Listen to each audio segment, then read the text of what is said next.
Arkadaşlar, bugün sizlar bilan şeytanning tadrijiy ozdirishi qanday bo'lganligi haqida suhbatlashamiz. Alloh taolo Qur'oni Karimda Ya eyyuhellezine amanu la tattabi'u hutuwatiş şeytan ve men yettabi' hutuwatiş şeytani fe innehu ya'muru bil fahşai vel munkar ve levla fadlullahi aleykum ve rahmetuhu ma zaka minkum min ahadin abada velakinnallaha yuzakki men yeşâ'u vallahu semi'un alim deydi. Bunun ma'nosi iyi iman etganlar şeytanning keyniga kirmanglar. Kimki şeytanning keyniga kiradigan, şeytan uni qabih ishlarga, yomon amallarga buyuruydi. Allohning sizlarga fazli va marhamati bo'lmasa edi, sizlardan hech kim mangu pok bo'la olmaydi. Lekin Alloh xohlagan bandasini pok qiladi. Alloh hammani anglab turguchidir, hammani bilib turguchidir. Ya'ni iymon etganlar şeytanning keyniga hargiz kirib qolmanglar. Uning nayranglariga ishonmanglar. Onunla ergeşmenler. Eniqki şeytan sizlarni yomon ve qabih ishlarga buyuruydu. O sizlarni din ve dünyalık işleringlarda ziyanlık işlarga tashabbus qildi, küşkürtüdü. Şuna sizlar şeytanning yo'liga ergeşmenler. Allah Taalaning yo'liga ergeşinglar. Çünkü Allah'ның yo'li sizlarni cennetga top-to'g'ri elib boradigan to'g'ri yo'ldir. Agar Allah'ның yo'liga ergeşsanglar, sizlar cho'qim foyda topsizlar. Eş-şeytanu ya'idukumul faqra ve ya'murukum bil fahşai vallahu ya'idukum mağfiratan minhu ve fadla vallahu vasi'un alim. Şeytan sizlarga faqirlik bilan tahdid soladi. Sizlarni yomon ishlarga buyuruydi. Allah sizlarga dargohidan bir mag'firat ve fazli karamni va'da qildi. Allohning rahmati ve mag'firati kengdir. U hammani bilib turguchidir. Bu ayet insanlarınki hayatidaki ameli ahvallardan xabar bergan.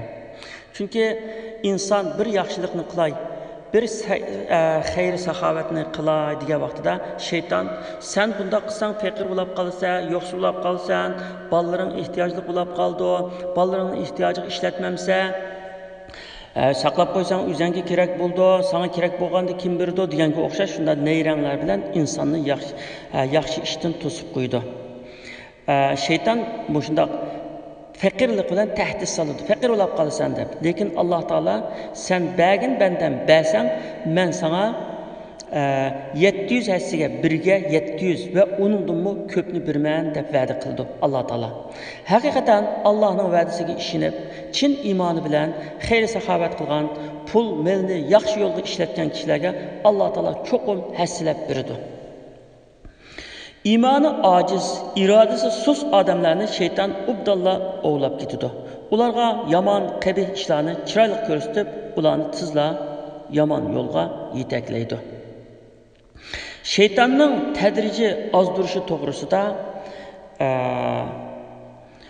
ba'zi hikoyalar bor. Şeytan avval kichikroq bir gunohga chaqirdi. Uni o'rindigandan keyin onundan sal cho'ngroq bir gunohni chiroyli qilib ko'rsatdi. Unimi o'rindab bo'lgandan keyin yana bir cho'ng gunohni chiroyli qilib ko'rsatdi va unga undaydi. Unimi o'rindab bo'lgandan keyin odamni har cho'ng gunohlarni, qabih jinoyatlarni ikkilanmay qiladigan holga keltirdi. Mana bu shaytonning yetmoqchi bo'lgan orzusi. Ma'lumki shaytonlar insonlarni yomon ishlarga kushkurtishda, yomonlikni yaxshilik qilib ko'rsatdi. Shunga qiyomat kuni azg'anlar bilan ozdurganlar, yani ezib ketkichlar bilan ozdurganlar o'rtasida cho'ng dushmanlik yuz berdi. Ular bir-biriga malomat qilishdi va deydi: "Innakum kuntum ta'tunana al yamin." Sizlar bizga biz yaxshilik deb o'ylagan tarafdan kelatdinglar deb bir-biriga tapatani qilishdi. Zaten mayli insoniy shayton bo'lsin, mayli jin shayton bo'lsin, İnsanga herkes sen bana günahını kılsan, bunun cezasını tatip kılsan, ahirette azaplanırsan, bu dünyada ziyan tatırsan demeydi herkes. Sen bana işini kılsan, sana yaxşılık bu dep kılıdı. Yani sen bunu kılsan, sana faydalı oldu. deb yaxshilik tarafdan keladi. Yaxshilik tarafdan. Sen bu shunday qilish yaxshi deb keladi. Herkes bu ish yomon deb kelmaydi. Yomon desa hech kim qilmaydi. Yomon ishni hech kim qilg'usi yo'q. Ammo yaxshi ko'rsatib, chiroyli ko'rsatib, ma'nodan mau afzal, kambag'allarga binas bergandan o'zining bolalarini abdan to'yg'azg'ining yaxshi deganga o'xshash bunda qoyil qiladi.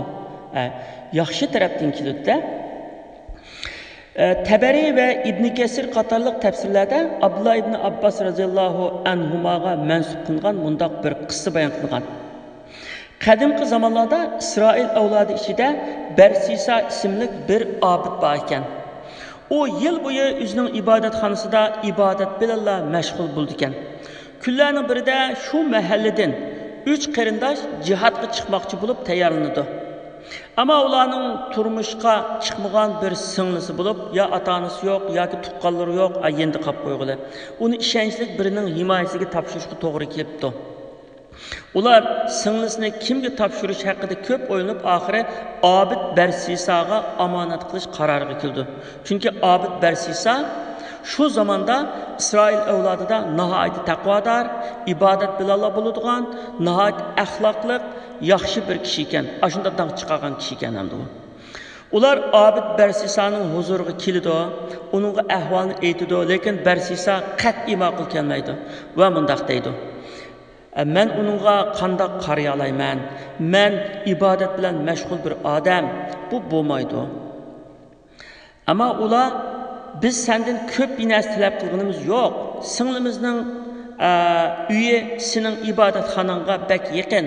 Sen her kuni uningga taom yetkazib bersanglar bo'ladi. Hamda kishilar bu qiz yolg'iz emaskan, qarab turadigan kishisi bor ekan deydi. Bizmi shuni bilan xotirjam bo'lamiz deydi. Barsisa ko'p o'yindi. Oxiri bu bir yaxshi amalkan. Men bu orqali savob topaman-ku. Chunki bu savobli bir ishkango degan fikrga kelib, ularning talabini qabul qildi. Shuning bilan ular singlisini Abid Barsisaga omonat qo'yib, o'zi jihadga ketib qoldi. Qiz uning ibodatxonasining yanida bir uyda turdi. Abid Barsisa o qizga akılının topshirig'i bo'yicha har kuni taom yetkazib berdi ekan. Biroq Barsisa qizga qarab selishdan ansirab, uni ko'rmaslik uchun taomni ibodatxonadan yiroqroq bir joyga chiqarib qo'ydi ekan. Qiz kelib taomni oladi ekan va o'zining xonasiga kirib ketadi ekan. Kunlar shundoq o'tdi. Bu arada shayton harakatga o'tdi. O bir kuni Barsisaning yoniga kelib, "Sen bu qizning holidan xabar topmayapsan. Akılı sana amanat qo'ygan tursa, u hayotmi yoki o'likmi holini so'rab ko'rmamsa?" deydi. O zamanlarda shayton insonlarga ko'rinadi ekan, ya'ni insonga o'xshash gap qildi ekan. Abid Barsisa bunda qilishni dastlabda qat'iy qabul qilmaydi ekan. "Yo, men o qizga gap qilsam qanday bo'ldi? Men necha 60 yildan beri ibodat qilayotgan, ayol jinsidan yiroq turib ibodat qilgan bir inson tursam, ayolga gap qilsam qanday bo'ldi?" Unimaydi ekan. Oxiri "Ras, men faqatla salom qilib qo'ysam bo'ldi-ku, Allohning salomini bersam bo'ldi-ku" deb o'zini qoyil qildi ekan. Har kuni qizga uning xonasining sirtidan salom qildigan bo'ldi ekan. Salom qilib qo'ydi ekan. "Ahvolingiz yaxshimi?" "Yaxshi, bo'ldi." Yeni kunlarning birida shayton Barsisaning yoniga kelib, "Sen bundaq ishning oldida turib, o qizga gap qilsang, yo'ldan o'tganlar seni xato tushunib, yomon niyatli odam o'xshaydi deb qamamdi. Sen bir tunulgan, cho'ng bir obid, obro'li odam tursang, eng yaxshi sen qizning xonasiga kirib salom qilgin" deydi. Abid Barsisa bu fikrni to'g'ri topdi. Ondan qizning xonasiga kirib salom beradigan va unga qaramayla chiqib ketadigan ibodatini qaytadigan bo'ldi. Şeytan Barsisani azdirish uchun yana bir bosqichga o'tdi va uningga "Balki qizning ehtiyojlari bo'lishi mumkin. Sen uningdan gap so'rab boqmamsan, hojatlari bo'lsa ravo qilib bermamsan, bu savobli ishqo" deydi. Abid Barsisa bu fikrni qabul qildi. Ondan qizning xonasiga kirdi. Shuningdan keyin har kuni kirib ahvolini so'raydigan va uning ovozini anglaydigan bo'ldi. Şeytan yana bir bosqich ilgarilab Abid Barsisaga "Qizning sen bilan paranglashqisi kelgan bo'lishi mumkin. Chunki u mu yolg'iz, sen mi yolg'iz. Shunga uning bilan paranglashib Ko'rmamsa, sen yaxshi odam, hargiz niyatingni buzmaysan. Anda bo'lgankin hech chatoq yo'q. Endi uningmi bu ko'nglini bunda xo'shal qilib qo'ymamsan endi. O'shumi bir ibodat qil, deydi. Shuning bilan Obid Barsisa bu fikrni qabul qildi. Qiz bilan har kuni dugudak paranglashib o'tiradigan bo'ldi. Kunlar shundoq o'tdi. Oxiri Obid Barsisa qiz bilan zina qildi. Mana bu yerda payg'ambar sallallohu alayhi vasallamning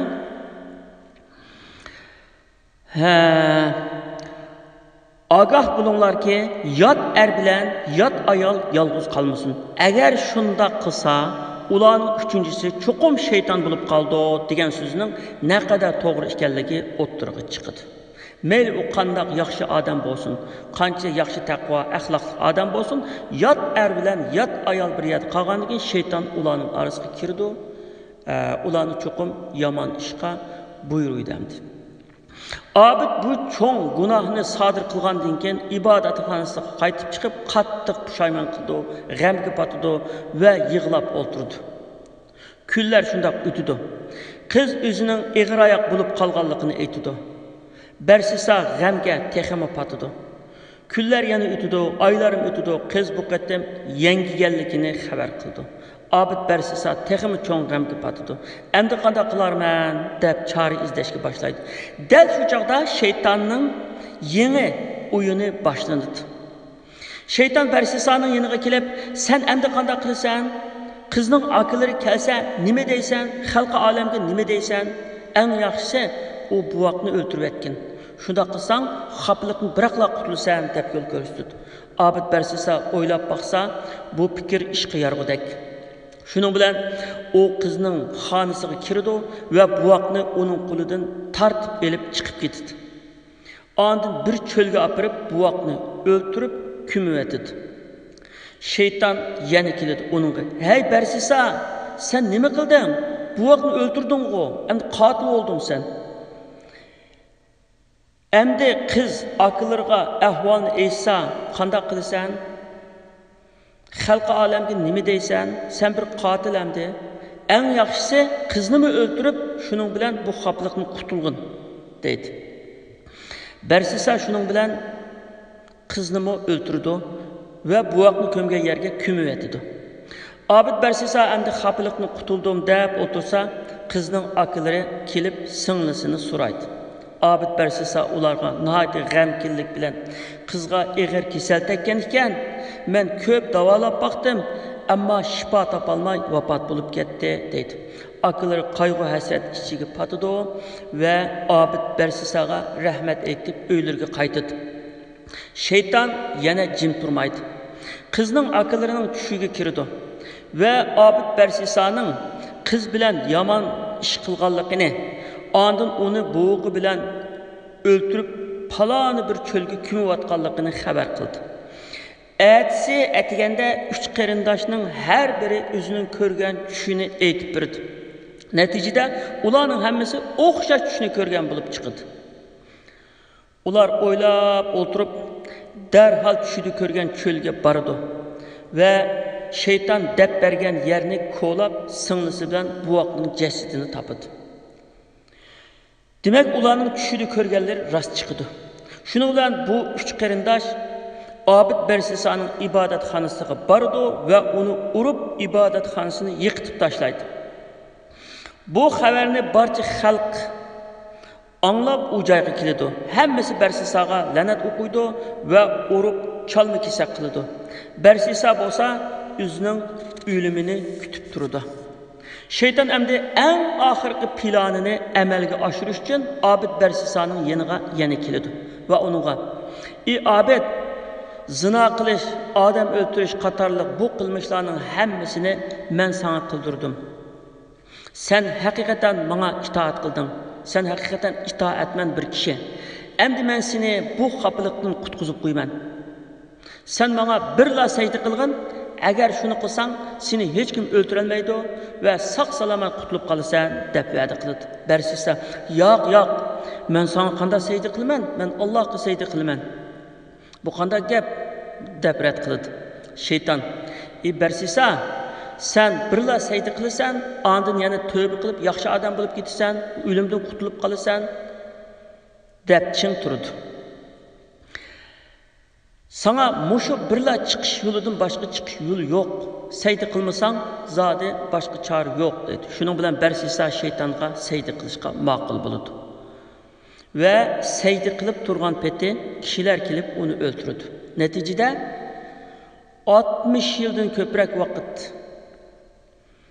o'zi yolg'iz o'tirib ibodatxonasida Allohga ibodat qilgan Barsisa shaytonga sayda qilgan holatida, kafir holatida o'ldi. Ulamolar deydiki, Barsisa haqiqatan ko'p ibodat qiladigan abid edi, ammo uning ilmi ibodatidan oz edi. Çünkü ibadet için ilim gerek. Şuna o ezip ketdi. Çünkü ilim güç. Şeytanga taqabul turishda bir alim 1000 abiddan kuchlikdir. Qarindoshlar, qissa bu yerda tugadi.